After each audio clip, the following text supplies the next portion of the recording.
오늘 우리가 신앙생활 하면서 주님을 어떻게 알아보면 좋을 것인가. 참 여러 갈래에서 주님을 알아본다고 각자 하는 얘기들을 저는 정말 여러 번 들었습니다. 각자에 따라서. 그런데 저는 정말 아름다운 말씀, 엠마오 제자에게 발현하신 누가복음 24장 13절에서 35절 말씀을 함께 쭉 들으면서 정말 우리가 지금도 가장 숙제예요. 예수님을 잘 알아뵙는 것입니다. 그리고 하느님의 참 자녀가 되는 것입니다. 그래서 주님을 어떻게 알아볼 것인가. 우리는 내 생명을 다할 때까지 신앙생활을 하면서 주님을 알아가고 더 깊게 알아가고 그리고 주님을 뵐 수 있다면 너무 행복한 인생이 될 것 같습니다. 자, 24장 13절부터 이제 예수님이 부활 발현하신 말씀입니다. 자, 알아뵙는다. 인지 발현 사화라고 하고요. 사명을 주는 말씀이 있어요. 그것은 사명바라입니다. 대표적으로 뽑을 수 있는 게 마태복음 28장 16절에서 20절입니다. 교회에 사명을 내리는 것입니다. 근데 오늘 이 말씀은 주로 좀 어떻게 알아볼 것인가. 아주 참 그 교회 시대 우리에게 참 바른 길을 제시하는 것 같습니다. 그래서 오늘 자 13절부터 쭉 제가 같이 말씀을 들으면서 나누고자 합니다. 바로 그날 제자들 가운데 두 사람이 예루살렘에서 예순 스타디온 떨어진 엠마오라는 마을로 가고 있었다. 그러니까 지금 이들은 예수님을 따랐고 엠마오의 고향이 있고 또 이제 가월절 축제로 성전에서 이렇게 축제를 지내고 그런 상황을 우리가 지금 염두에 두어야 합니다. 그들은 그동안 일어난 모든 일에 관하여 서로 이야기하였다. 이건 당연히 예수님 이야기입니다.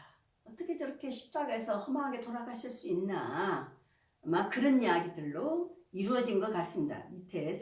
밑에 나오는 말씀에 의하면 그렇게 이야기하고 토론하는데 바로 예수님께서 가까이 가셔 그들과 함께 걸으셨다. 그러니까 이제는 육감으로 알아볼 때가 아닙니다. 육감으로는 못 알아봅니다. 그래서 우리가 감각으로 감각체계 속에서 예수님을 만나려고 하는 시도는 하지 말아야 될 것 같습니다. 그래서 이들은 그렇게 왔을 때는 못 알아봤다는 것입니다. 그래서 예수님이 이 말씀 안에서는 그러니까 우리에게 들려주려는 메시지는 확실합니다. 그렇게 알아보지 못하도록 아주 능청떨면서 같이 대화를 하는데도 이들은 모르거든요. 예수님께서 그들에게 걸어가면서 무슨 말을 서로 주고받느냐 하고 물으시자 그들은 침통한 표정을 한 채 멈추었다. 자, 예수님이 너무나 허망하게 그렇게 믿고 따랐던 스승처럼 따라다니던 그 예수님이 그렇게 또 중주인으로 십자가에 죽다니 말도 안 되는 거예요. 이들이 그 침통함, 우울함, 아픔 때로는 우리가 그렇게도 못 알아봤나 의심까지도 가질 수 있겠죠. 너무 좀 이상한 현상이 벌어진 것입니다. 18절입니다. 그들 가운데 한 사람 크레오파스라는 이가 예수님께 예루살렘에 머물렀으면서 이 며칠 동안 그곳에서 일어난 일을 혼자만 모른다는 말입니까? 지금 예수님 십자가 죽음을 좀 내놓는 거거든요. 하고 말하였다. 예수님께서 무슨 일이냐 하시자 그들이 그분께 말하였다. 이게 아주 예수님 당신 이야기인데 모르는 척하고 무슨 얘기냐고 묻는 거예요. 나자렛 사람 예수님에 관한 일입니다. 그분은 하느님과 온 백성 앞에서 행동과 말씀에 힘이 있는 예언자시셨습니다.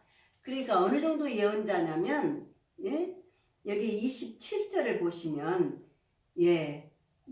모세와 모든 예언자로부터 시작하여 자 예언자 거기에 완성하는 예언자, 바로 하느님이 신명기 같은 데서 지목한 그 예언자입니다. 모세 같은 아주 더 훌륭한 예언자를 약속하셨거든요.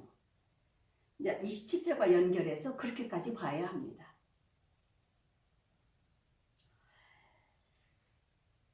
그런데 우리의 수석 사제들과 지도자들이 그분을 넘겨 사형선고를 받아 십자가에 못 박히게 하였습니다. 지금 그 예수님의 처형을 며칠 전에 처형 사건을 말하는 거죠.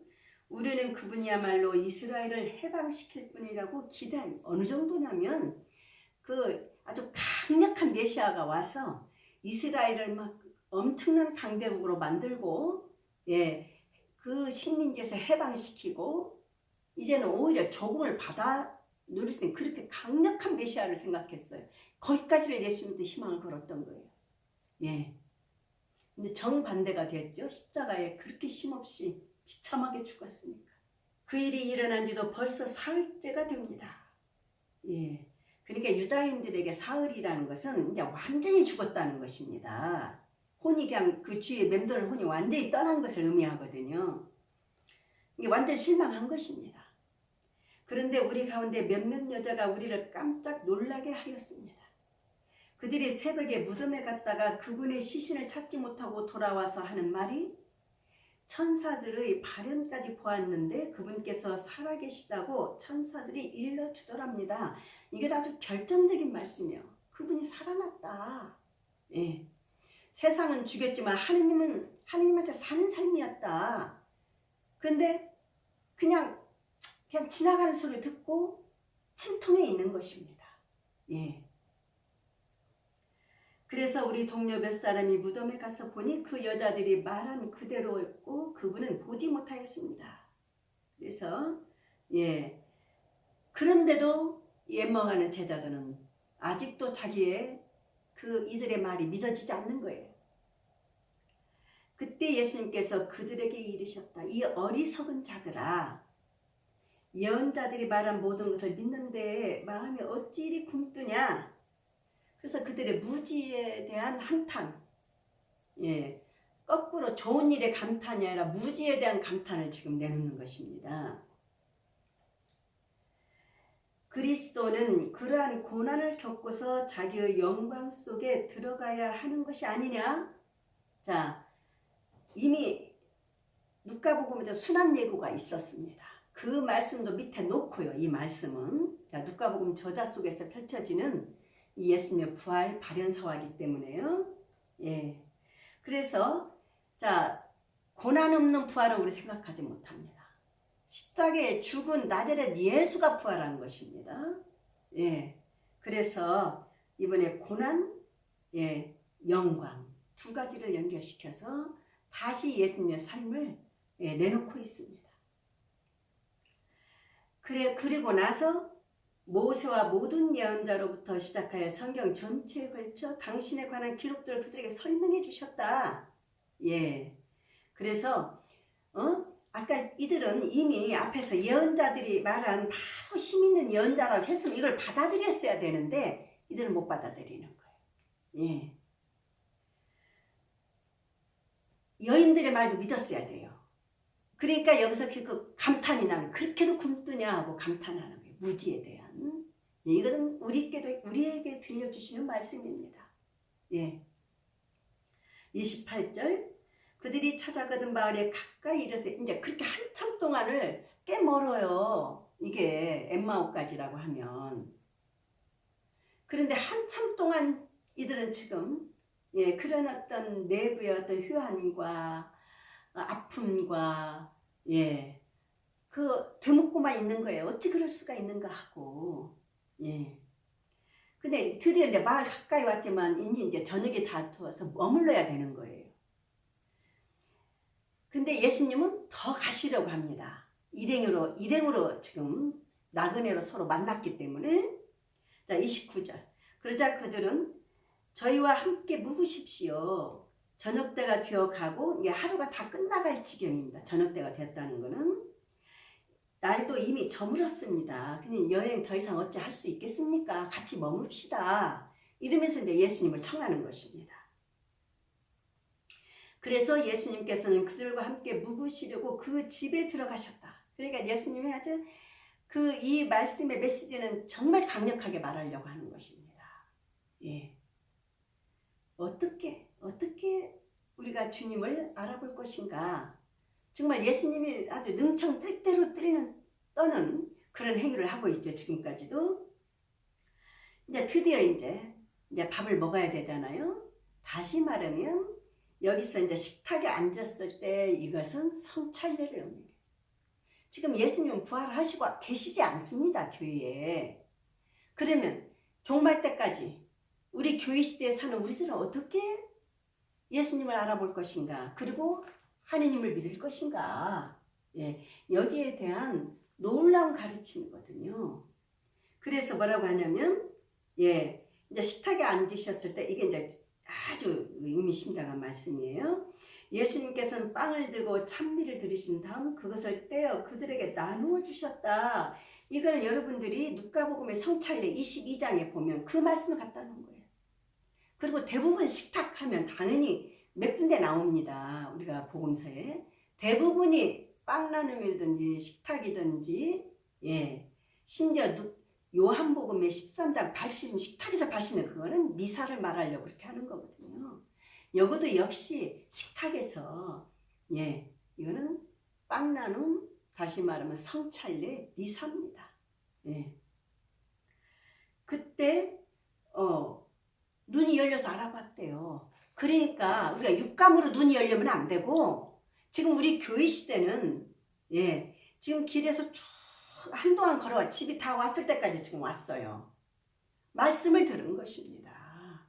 예, 예수님의 지금 우리 그 가르침을 어디서 드려야 되겠어요? 육감으로 안 된다고 했습니다. 어떻게? 이 복음에서 이제 우리는 드려야 되는 거예요. 예. 그리고 빵을 떼는 것입니다. 성찬례. 거기에서 이렇게 알아보라는 인지 발현 사화라고 합니다. 예. 그래서 오늘날까지도 우리는, 예, 예수님을 수시로 알아봐야 되거든요. 둔탁해지면 안 되거든요. 그러자 그들이 눈이 열려 예수님을 알아봤다. 뭡니까? 쭉 길거리에서 말씀 들었고 빵을 떼니까, 예, 교회 시대 하라고 남겨준 예수님의 유언장 같은 말씀입니다. 성찬례가. 예. 그러나 그분께서는 그러니 이제 알아봤는데 그분은 안 계셔. 안 계셔. 사라졌다는 거예요. 예. 여기서 이상한 기적을 말하려는 게 아닙니다. 그게 아니고 우리 신앙생활의 본질은 이렇게 해야 된다. 말씀을 듣고, 예, 빵을 떼고 우리 교회 공동체는 그렇게 주님을 알아보고 종말 때까지, 아니 내 작은 종말을 생각해 내 한 생을 마칠 때까지 그렇게 주님을 알아봐야 된다. 예. 그러나 그분께서는 그들에게 사라지셨대요. 예, 육감으로 안 된다 그 소리. 그들은 서로 말하였다. 이제 이게 아주 중요한 거예요. 길에서 우리에게 말씀하실 때나 성경을 풀이해 주실 때 우리 마음이 타오르지 않았던가. 우리 신앙생활하면서요, 아주 드라이하고 막 정말 그러면 안 됩니다. 하느님을 믿고 내 안에 모시면서 우리가 지금 말할 수 없는 충만함에 차는 거예요. 바로 그 충만함을 체험했던 거예요. 길에서 말씀 들을 때.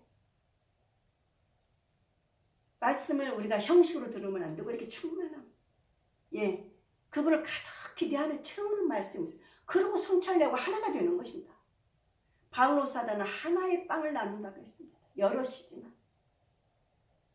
이 말씀으로 빵이 엄청난 상징 아닙니까? 하나가 되는 거 아닙니까? 예, 엄청난 친교가 있는 것이고.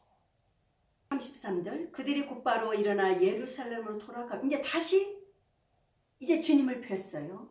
어때? 다시 이제 주님 함께 했던 걸 다 청산하고 고향에 가서 이렇게 살려고 가는 제자들이 이번엔 다시 예루살렘에 들어가는 거예요. 예. 여인들이 말해도 믿지 않고 그랬는데 다시 돌아간 것입니다. 동료들이 모여 있었어요. 그때 34절입니다. 정녕 주님께서 두 살아나시어 시몬에게 나타나셨다 하고 말하고 있다. 시몬, 여기서 베드로입니다. 그들도 길에서 겪은 일과, 길에서 뭘 겪었어요? 말씀 들었죠. 그냥 말씀 듣는 거 제쳐놓고 빵만 떼면 안 됩니다. 그냥 형식으로 들으면 안 돼요. 정말 가슴 이들은 뜨거워졌습니다. 예, 마음이 타올랐다고 합니다. 뜨거운 정도가 아니지 않습니까? 예, 겪은 일과 빵을 떼실 때 이제 이것이 있었기 때문에 제대로 알아보는 거예요.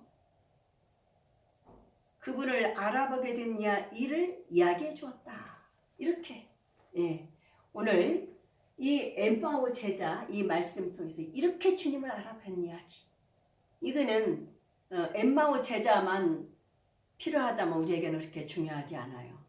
그게 아니고 오늘 우리는 이 제자 체험을 이 말씀을 통해서 우리도 해야 되고 하느님의 구원 초대라는 이 말씀으로 받아들이면 정말 이 말씀은 예산 이야기가 아니죠. 엄청난 내 하느님의 생명을 담보하는 그런 말씀입니다.